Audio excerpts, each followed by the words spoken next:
I went into Burma in 2012, and it was about 24 years after the military coup. The international community had put strict economic sanctions in place against the country.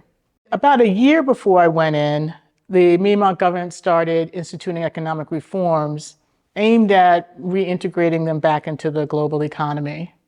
And with that, the United States began normalizing diplomatic relations with the country. About a month before Obama's historic visit, I actually went in for the first time. And the place it was electric. It was so exciting, particularly amongst the youth. You had the arts and independent media and civil society that had been repressed under the military regime and now starting to bubble up to the top and kind of going through a sense of rebirth. It was an absolutely amazing time to be there.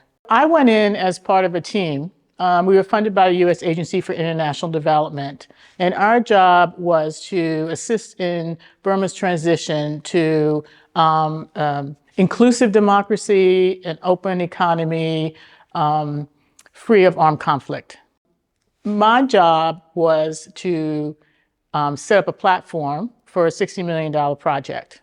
I had to set up business licensing, identify an office, hire staff, design initiatives to implement, design the implementation strategies, and get this project off the ground. It was not easy by any means. I mean, you have to understand that there was no roadmap for this. We were literally the first U.S. aid contractor to go into the country in an extremely complex regulatory environment, keeping in mind that the sanctions were still in place. The sanctions weren't lifted till several years later. One of the unique things about Burma that a lot of people don't understand is that it's an extremely diverse country. There are about 135 different indigenous ethnic groups, and there's also about 20 or so ethnic armed organizations. And there is quite a bit of conflict. And I think in Burma's transition to democracy, it was really tough for the people to really include everyone in that democracy.